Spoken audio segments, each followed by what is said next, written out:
with your life which God gave you. کیا کیا انسان نے اپنے آپ کے ساتھ؟ کتنے لوگوں کی زندگیاں متاثر کی اس نے اپنی آواز سے، اپنی سچائی سے.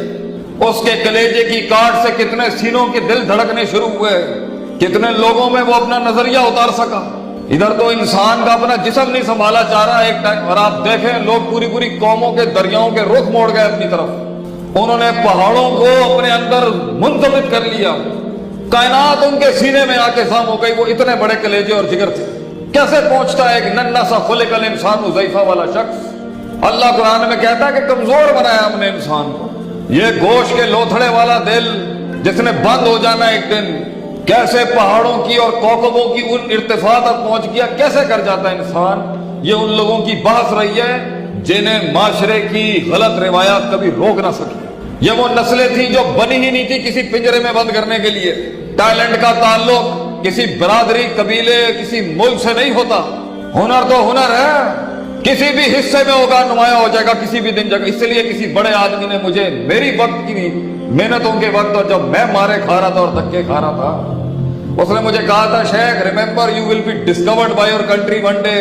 تیرا ملک ایک دن تجھے ضرور پہچانے گا. اور ہم نے وہ دن دیکھا کیسے ایک انسان جو بنا تھا اڑنے کے لیے کیسے لاک کرتا ہے اپنے آپ، کیسے جھوٹ بولتا ہے کہ انسان اپنے آپ سے کہ میں یہ ہوں. کیسے ڈیفائن کر سکتا ہے ایک آدمی اپنی لمٹ کو؟ کیسے رک سکتا ہے کہ انسان کیسے اپنی سلطنت کم کر سکتا؟ وہ تقلیل اور تخفیف اور تحقیر اور تذلیل کیسے اپناتا ہے کہ انسان کہ میں یہی ہوں اور اس سے باہر نہیں جا سکتا. اور بڑی بڑی طاقتیں ہوں گی تجھے روکنے کے لیے کہ یہاں نہیں، یہ ہماری سرداری ہے اور یہاں ہماری سرداری ہے. کیسے وہ شعور کی آنکھ، وہ جرت کیسے اس سینے کو عطا ہوتی ہے؟ یہ ہے سوال بڑی قوموں کے، جنہیں افکار اور امواج اور طوفان روک نہ سکے کبھی، جنہیں وہ دھمکیاں اور وہ تنقید اور وہ حقد کے بازار جو ان کے خلاف گرم تھے وہ روک نہ سکے انہیں. عام سا شخص پہچانتا بھی نہیں ہوگا ان گلیوں میں اس کو کہ مستقبل کا شیر گھوم رہا ہے. تو سلام ہے ان گمنام شیروں کو جو ابھی تک ڈسکور نہیں ہو سکے دنیا میں. سلام ہے ان کو. حسن بھی اس کائنات کا یہ ہے جب آسمانوں کے نیچے ایک بادشاہ گھوم رہا ہے بغیر اپنی عوام کے. سلام ان بادشاہوں کو جن کو ابھی عوام نہ مل سکی اپنی. سلام ہے اور اس عوام کو بھی سلام ہے جنہیں اپنا لیڈر نہ مل سکا ابھی تک. یہ زندگیاں تنہائیوں کا سفر ہے. اپنے قتل کا رواج بخشنے کے لیے، طوفانوں کو وہ امواج بخشنے کے لیے، سمندروں کو وہ فلسفے بخشنے کے لیے، قطروں کو وہ انقلاب بخشنے کے لیے تنہائی چاہیے ہوتی ہے. تنہائی. اور ہم لوگ شہرت پہ بھوکے ہیں. شیشے میں کھڑے ہو کے اپنی شکل نہیں دے سکتے تھے. وہ لوگوں کی زندگیوں کے کلیجوں میں سے بڑی بڑی شاہراہیں نکال دیتے ہیں وہ جو کبھی اپنا رستہ نہ ڈھونڈ سکتے. یہ تنہائیاں مقدر ہیں لیڈروں کی. تو جنہیں یہ تنہائیاں نصیب نہ ہوئی انہیں وہ مقام اور قیادت بھی نہیں مل سکتی. تو اگر آج تو اکیلا ہے، مبارک ہو، ویلکم ٹو دا کلب. ہمارے قبیلے میں تیرا سواگت ہے.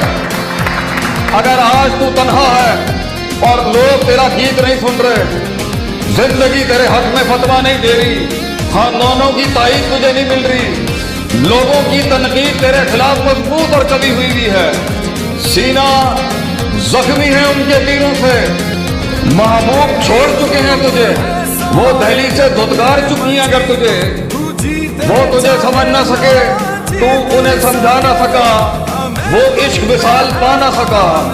سلام ہے تجھے ترقی کی راہ کے اوپر پہلا قدم ہی ان گمنامیوں کا تھا کہ لوگ قبول نہیں کریں گے. اس قیادت کے سفر کو، اس امامت کے سفر کو، اس ریاضت کے سفر کو اور اس شہادت کے سفر کو، جہاں روح خود سے ملتی ہے، پھر خود اس سے ملتا ہے، پھر انسان اپنی قوم سے ملتا ہے، پھر قافلہ جگہیں بناتا ہے. کیا منہ دے گا اپنے آپ کو کہ میں کر سکتا تھا؟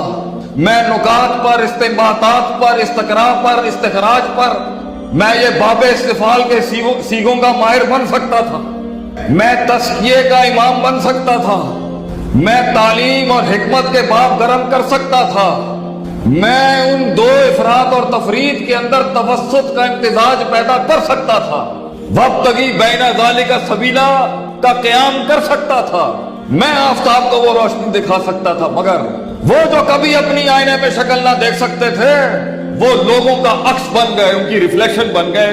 کیسے ہوتا ہے یہ شروع؟ کیا بنیاد ہے اس کی؟ تو پہلی چیز تو ہے سوال. سوال نہیں کرتی آج قوم. ایک زمانہ تھا ہمارے لوگ سوال کرتے تھے.